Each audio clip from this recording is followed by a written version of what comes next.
ఈ కుజదోషం వల్ల పెళ్ళిళ్ళు కాకుండా ఉండడానికి ఆస్కారం ఉండే అవకాశాలు ఉంటాయా? 100% ఉంటాయి కుజదోషంతో. అంటే దోషాలకు కుజదోషాలకు ఈ పెళ్ళిళ్ళకి సంబంధం ఏంది? ఒకటి చెప్పనా క్రాంతి, నువ్వు అసలు యాక్యురేట్గా ఒక క్వశ్చన్ అడగడానికి లేదా నువ్వు కాంట్రవర్సీ క్వశ్చన్ అడగడానికి లేదా అగ్రెసివ్గా మాట్లాడడానికి నీ లగ్నానికి ఖచ్చితంగా కుజుడు, రవి లేదా రాహు, శని గ్రహాల యొక్క లింక్ ఉంటుంది. అలాగే మనిషి యొక్క నడవిక, మనిషి ఆలోచన, మనిషి కోపం, విసుగు, అసహనం, ఆశ, ప్రతి దానికి గ్రహాల యొక్క ఎఫెక్ట్ అంటే కర్మ. గత జన్మ పాపమే పలానా టైంలో పలానా లగ్నానికి నిన్ను పుట్టిస్తుంది.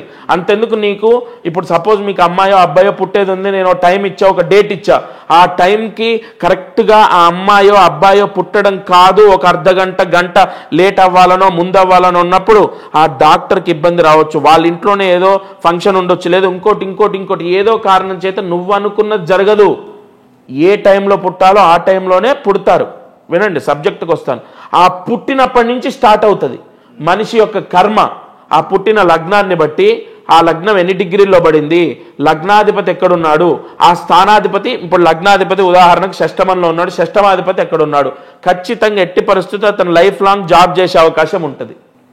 అలా మనము క్లియర్గా చెప్పొచ్చు. అప్పుడు ఏమవుతుందో తెలుసా, బిజినెస్లోకి వెళ్ళి నష్టపోకుండా, బిజినెస్లోకి వెళ్ళి డబ్బు పెట్టకుండా నష్టపోకుండా నా మాట విని బిజినెస్ని వదులుకొని ఆ డబ్బులు మ్యూచువల్ ఫండ్స్లోనో ఎక్కడో పెట్టి ఇప్పటికీ జాబ్ చేస్తున్న వాళ్ళు ఉన్నారు.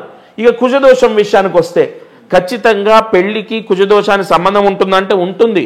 కుజుడి యొక్క ప్రభావం చేత, శుక్రగ్రహ ప్రభావం చేత, అలాగే మా అమ్మాయి అబ్బాయి జాతకాల్లో సప్తమ స్థాన ప్రభావం చేత పెళ్లికి లింక్ ఉంటుంది.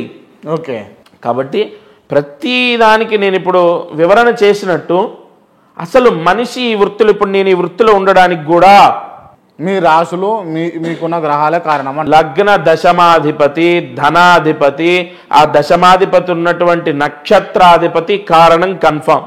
రైట్. అంటే ఇన్ని విషయాలు తెలిసినటువంటి మీరు డాక్టర్ దగ్గర పోయి షుగర్ టెస్ట్ ఎందుకు చేయించుకోరు? ఇక్కడ నా జాతకము ఒక విషయం తీసుకోం. నా జాతకంలో షుగర్కి కారకత్వం వహించేటటువంటి గ్రహము శుక్రుడు. ఆ శుక్రగ్రహ దోషం ఉన్నప్పుడు ఆ ప్రభావం వస్తుంది. ఇప్పుడు ప్రతిదీ ఇట్లా అన్వయించి చెప్తే ఏమవుతుందంటే, అంటే నువ్వు తిన్నా పడుకున్నా ఎక్కడికైనా పోయినా అంత గ్రహాలేనా అని మళ్ళీ కామెంట్స్, వరస్ట్ కామెంట్స్ వస్తాయి. బట్ నీకు షుగర్ వ్యాధికి కారకత్వాలు వహించే అంతర్దశల్ని బట్టి ఆ ఎఫెక్ట్ చూపిస్తుంది. హెల్త్ కొంత డ్యామేజ్ అవుతుంది, హెల్త్ ఇబ్బంది అవుతుంది. దాన్ని బట్టి నేను ఇలా ఒక డాక్టర్ని కన్సల్ట్ అవుతే మీరు కొంచెం ఈ టెస్టులు చేయండి అని చెప్పి ఆయన రాస్తే ఆయన మాటని గౌరవించి, నా గ్రహాలు ఇట్లున్నాయి, నాకు రోగాలే రావని నేనేం మూర్ఖంగా వెళ్ళలే. ఏమో నేను పుట్టిన టైంలో ఒక నిమిషం అటు ఇటు నేను దాన్ని రాసుకోపోయి ఉండొచ్చు, ఆయన చెప్పిన మాట విని టెస్టులు చేయించాను. అంటే end of the day depend కావాల్సింది శాస్త్రం ప్రకారం కాకుండా, అంటే ఏదైతే సైన్స్ ఉంటుందో సైన్స్ మీద డిపెండ్ కావాల్సిందే అంటారు. అలా నేను అనలేదే. నీకున్న క్వశ్చన్ని బట్టి వెళ్ళాలి. నువ్వు బస్ ఎక్కితే ట్రావెలింగ్ మీద నువ్వు డిపెండ్ అయినట్ట, లేదంటే ఇప్పుడు నువ్వు అన్నట్టు ఇప్పుడు డాక్టర్ కన్సల్ట్, ఎప్పుడు ఏది అవసరమో అది మనం ఖచ్చితంగా ఆచరించాలి. జాతకాలు అనేవి మనోధైర్యం కోసము, నువ్వు నెక్స్ట్ అడుగు ఏంటి, నీ లైఫ్ ఏంటి అన్నది తెలుసుకొని నువ్వు ముందడుగేయాలి. బట్ మళ్ళీ నీ చుట్టూ మనము సృష్టించుకున్న సృష్టిలోనే నువ్వు ప్రయాణించాలి.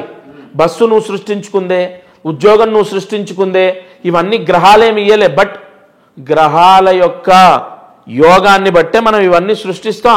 ఆ జీవనంలోనే నడవాలి. రైట్. ఓకే.